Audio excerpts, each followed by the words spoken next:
Welcome back to my channel, guys. Today I'm going to show you guys how to make this quick and easy spicy cabbage chakalaka. If you're new here, please don't forget to hit the subscribe button and the bell so you don't miss a single recipe from me.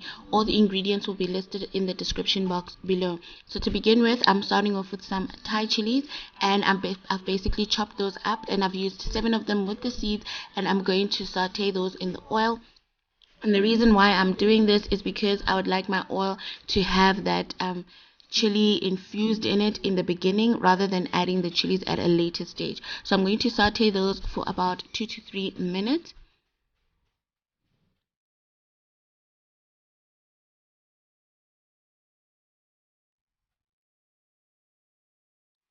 Next to that, I'm going to be adding my carrots. So I've used medium carrots, and I've basically julienned them or grated them with a julienne grater. I haven't used the normal sliced grater that we usually use.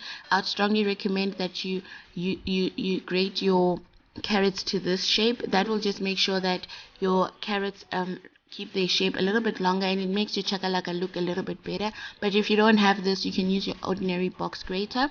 So to that, I'm going to be adding some medium curry, and I'm just going to use about half of that sachet into the carrots, and I'm basically going to saute those into the curry mixture just to make sure that they're all flavored with the curry mixture.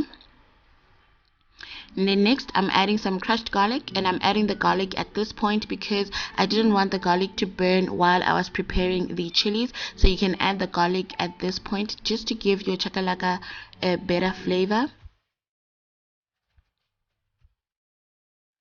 Then to that, I'm going to add some sliced cabbage, and from this point onwards we need to work a little bit faster because we also don't want to overcook our carrots. So we're just going to mix your cabbage into your carrots and just make sure that it is evenly distributed. And then at this point we need to season our cabbage, so I'm just going to season it with a little bit of salt.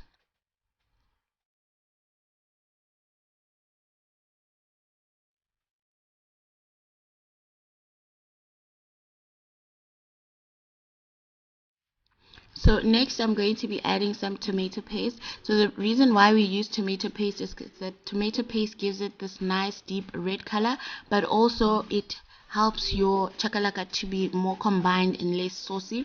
So you're just going to mix that tomato paste. Just make sure that it's evenly distributed. And then lastly, we're going to add our baked beans, and then we're going to also season the baked beans before we mix them in with the rest of the medium curry powder. You can use whichever curry powder you like. I'm not sure if I've mentioned that before. You don't have to use this one, but this one works well for this recipe. And I'm just going to mix that up. Just make sure that everything is evenly distributed.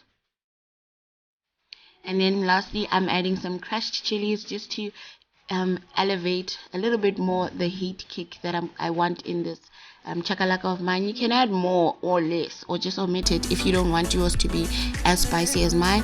So basically we're going to mix that up and allow the sauce from the baked beans to reduce. So by reducing, I mean it's almost as if it shouldn't be there. You don't want it to be a very saucy chakalaka. So that will take around 5 minutes, and then you can allow your chakalaka to cool down. And this is basically what the finished product is looking like. You can definitely also refrigerate this, serve it warm. It's a salad that you can have hot or cold depending on how you prefer it. And that's it for this video. I also like storing mine in the mason jars and refrigerating it. It lasts for up to a week and it remains nice and fresh. Thank you guys so much for watching this video. Like I said, if you're new here, please don't forget to hit the subscribe button and the bell so you don't miss a single recipe from me. Comment, like, and I'll see you guys next time. Bye.